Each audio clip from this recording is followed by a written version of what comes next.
Amazon, Flipkart या Meesho, sellers को ना हमेशा इसी बात का कंफ्यूजन रहता है कि कौन से प्लेटफॉर्म से शुरू करें, किस प्लेटफॉर्म पे अपनी जर्नी कंटिन्यू करें। और आज के वीडियो में हम इसी कंफ्यूजन को कंप्लीटली क्लियर करें। Hello everyone, welcome back to my YouTube channel. मेरा नाम है Aishwarya, those who are new.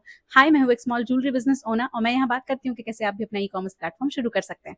तो चलो बिना किसी देरी के let's get into the video guys. सबसे पहले ना सेलर्स, मैं आपको एक बात कंफर्म करती हूँ कि हर एक प्लेटफॉर्म पे ना कस्टमर्स डिफरेंटली बिहेव करते हैं। सबसे पहले हम बात करते हैं अमेजोन की। तो अमेजोन पे ऐसे कस्टमर्स आते हैं जिनको यूजुअली पता रहता है कि उनको क्या बाय करना है। वो आए, उन्होंने उस चीज को सर्व किया, मे भी कुछ रिव्यूज सर्च किए एंड उन्होंने ऑर्डर प्लेस कर दिया। जैसे कि I need a trimmer, I need a headphone, I need a laptop. वो बस उस चीज को सर्च करते हैं, कुछ सेलर्स के रिव्यू, रेटिंग, फीडबैक्स को वो चेक करते हैं एंड फाइनली वो अपना ऑर्डर प्लेस कर देते हैं। अब फ्लिपकार्ट वाले जो लोग होते हैं उनके कस्टमर बेस का भी सिमिलैरिटी अमेजोन से ही है, वो मिलता जुलता है। फ्लिपकार्ट पे भी ऐसे ही कस्टमर्स आते हैं जिनको ये नोन होता है कि एग्जैक्टली उनको किस कैटेगरी में क्या बाय करना है। जैसे होम प्रोडक्ट सबसे ज्यादा, इलेक्ट्रॉनिक्स सबसे ज्यादा, है ना। तो ये सारी चीजें जो है वो फ्लिपकार्ट पे बहुत ज्यादा चलती है। वहां पे सीजनल रेट्स बहुत अच्छे होते हैं, हमेशा जो है डिस्काउंट आते रहते हैं। तो इन सब चीजों को, बिग बिलियन डेज जैसे कि आता है, आप लोग उससे अवेयर होंगे। तो ये सारी चीजों के बाद फ्लिपकार्ट के कस्टमर्स भी थोड़े से प्राइस सेंसिटिव होते हैं, but they actually know what they want to buy. Meesho के जो कस्टमर्स होते हैं ना, वो प्राइस सेंसिटिव होते हैं, सबसे पहली बात। और दूसरी बात, वहां पे इम्पल्सिव बाइंग बहुत होती है। आप मानेंगे नहीं, वहां पे होम डेकोर आइटम्स इतने ज्यादा सेल होते हैं ना। अगर आप ग्राफ उठा करके देख लोगे, अगर कोई भी इंसान अपने हॉस्टल में रहता है और अगर वो अपने एक छोटे से रूम को सजाना चाहता है, तो वो home decor item most probably एक बजट में मीशो से ऑर्डर करना प्रेफर करेगा या करेगा। एंड मीशो पे भी सीजनल चीजें बहुत ज्यादा चलती हैं। तो बेसिकली क्या हो रहा है कि तीनों प्लेटफॉर्म पे कस्टमर्स हैं, तीनों प्लेटफॉर्म चल रहा है, उनका आपस में कंपटीशन है, लेकिन all three are doing well, performing well. Difference है बस कस्टमर्स के माइंडसेट में। अब अगर आप इन तीनों प्लेटफॉर्म्स में से किसी भी प्लेटफॉर्म पे सेलिंग करने का सोच रहे हो, सेल करने की सोच रहे हो, तो आपको ऐसी कौन सी चीजें हैं जो ध्यान में रखनी चाहिए, जिसके अकॉर्डिंग आप अपने आप से ये डिसाइड कर सकते हो कि आप उस प्लेटफॉर्म पे जाने के लिए रेडी हो या नहीं। पहले हम बात करते हैं अमेजोन की। अमेजोन एक ऐसा प्लेटफॉर्म है जो क्वालिटी प्रोवाइड करता है, जहां पे कस्टमर्स का ह्यूज ब्रांड ट्रस्ट बना हुआ है, ह्यूज कस्टमर वैल्यू वो प्रोवाइड करता है कस्टमर्स को। तो इसलिए प्रॉफिटेबिलिटी वहां पे ज्यादा है, क्योंकि कस्टमर्स वहां पे लोगों को ट्रस्ट। अमेजोन पे जाओगे तो आपको as a seller documentation process में बहुत दिमाग लगाना पड़ेगा। डॉक्यूमेंटेशन 100% परफेक्ट होनी चाहिए। थोड़ा सा नेविगेट करना वहां पे डिफिकल्ट होता है, अपनी जगह बनानी डिफिकल्ट होती है। सेलिंग करना चाहते हैं शुरू में, जिनका बजट कम होता है, उनके लिए मैं बोलती हूँ कि अमेजोन पे शुरू में नेविगेट करना थोड़ा डिफिकल्ट हो जाता है। तो फ्लिपकार्ट जो है वो मीशो और अमेजोन के बीच में आता है। Not too demanding, not too tough, not too easy as well. वहां पे भी लोगों का ट्रस्ट है। सीजनल सेल्स पे लोग बहुत ज्यादा भरोसा करते हैं। जैसे कि मैंने मेंशन किया, बिग बिलियन डेज जब आता है, people, there is a huge amount of people जो बिग बिलियन डे का वेट करते रहते हैं to order this, specially electronics field. मैंने अपने बहुत सारे वीडियोस में मीशो के रिगार्डिंग बात की है कि वो कस्टमर्स के पॉइंट ऑफ व्यू से अगर आप ना देखें, अगर आप सेलर के पॉइंट ऑफ व्यू से देखें, तो वहां पे नेविगेट करना थोड़ा सा ईजी होता है, ऑनबोर्डिंग थोड़ी सी ईजी होती है। It's same as creating your Instagram account. आप बस अपने डॉक्यूमेंट सही सही डालोगे, आप वहां पे सेलर पैनल बना लो। यहाँ पे एक बात मेंशन करना चाहती हूँ, अगर आपने ऑनलाइन पहले कभी भी सेलिंग नहीं की है, इंस्टाग्राम पे सेलिंग नहीं की है, डायरेक्ट सेलिंग नहीं की है, कभी भी किसी तरह की सेलिंग नहीं की है and you are new to this field, तो आप मीशो से एक्सप्लोर करना शुरू करें, learn the basics and then move to Amazon and Flipkart. जो ई कॉमर्स पे सबसे बड़ा मसला मैं जो आजकल नोटिस कर रही हूँ, जो लोगों को डिफिकल्टी आ रही है, वो हो रही है प्रॉफिट कैलकुलेट करने में, कि सेलिंग प्राइस और जो उनका एक्चुअल प्रॉफिट क्रिएट हो रहा है उसमें फर्क क्या है। अगर मैंने इसको 99 रुपए में खरीदा है तो मैं इसको 299 में सेल कर लूंगा और बीच का जितना भी बचा वो मेरा प्रॉफिट है। ऐसा नहीं होता है। There is a lot to calculate when you are coming on e commerce platform. I understand कि आपने कहीं पढ़ा होगा, सुना होगा कि फ्लिपकार्ट, अमेजोन ने भी मीशो की तरह कमीशन चार्जेस को बिल्कुल जीरो कर दिया है।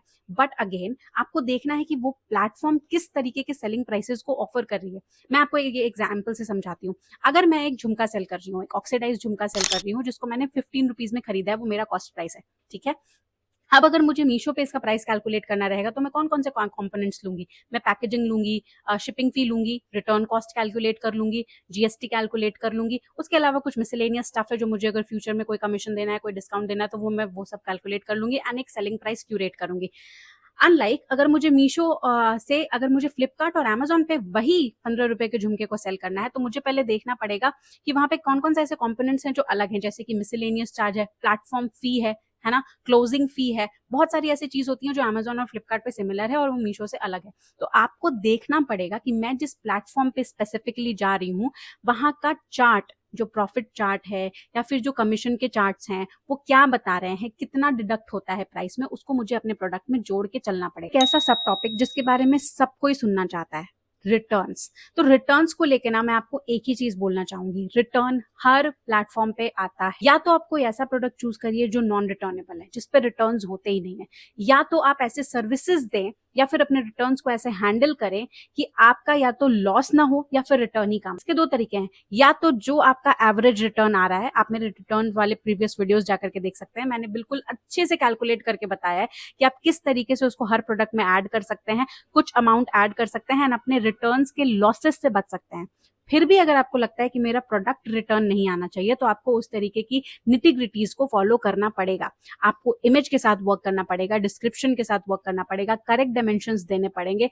उसके अलावा आपको अपने अकाउंट की रिव्यू रेटिंग पे भी ध्यान देना पड़ेगा कि कस्टमर्स को फेथ हो पा रहा है कि नहीं, क्वालिटी को लेकर के कोई इश्यू है कि नहीं। You need to stand up and work on the things that are not working on your account.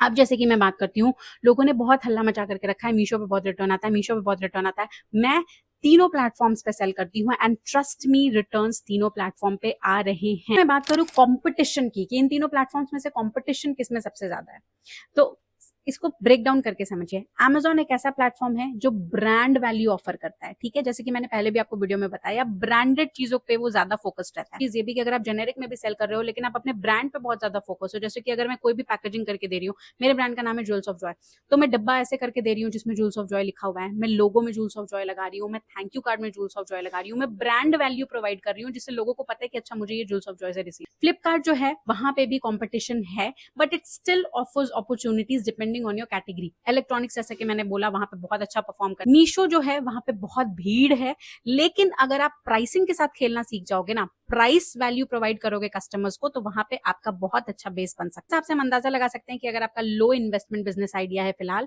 Seller हो आप, नए हो, मार्केट में नेविगेट करना चाहते हो, तो आर्टिफिशियल ज्वेलरी अगर आपकी कैटेगरी है, या फिर होम डेकोर आपकी कैटेगरी है, क्लोथिंग अगर आपकी कैटेगरी है, तो आप जो है मीशो को प्रेफर कर सकते हैं। बिजनेस हुआ aiming for higher quality order values, वो अमेजोन पे जरूर जा सकते हैं। दो sellers who are wanting another large market place alongside Amazon, तो अमेजोन के साथ जो अपना बिजनेस कैरी करना चाहते हैं वो फ्लिपकार्ट कर सकते हैं। एक पर्सनल इनसाइट शेयर करती हूँ, बहुत सारे लोग ना बहुत सारी कैटेगरीज में फंस जा रहे हैं, उसके बाद जो है वो इस लूप होल में फंसते जा रहे हैं, ना स्टॉक मैनेजमेंट हो पा रहा है, ना किसी एक कैटेगरी में वो अच्छा परफॉर्म कर पा रहे हैं, एंड अल्टीमेटली अकाउंट नहीं चल पा रहा है। तो इसका आंसर भी मैंने इन्हीं सारी चीजों में आपको दे दिया।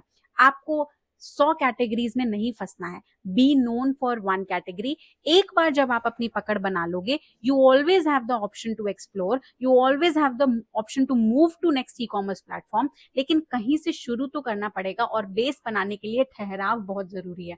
You have to be patient and consistent, and you have to keep an eye कि उस प्लेटफॉर्म पे क्या चल रहा है, वो कैसे परफॉर्म हो रहा है। आगे के मेट्रिक्स आप उसी हिसाब से डिसाइड करोगे, एंड आगे मूव ऑन भी आप उसी तरीके से हो गए। आई होप ये वीडियो आपके लिए इन्फॉर्मेटिव रही हो। अगर रही हो तो do like, share, comment and subscribe to my channel, which is Jewels of Joy by Aishwarya. And until next time, yes, bye bye you guys.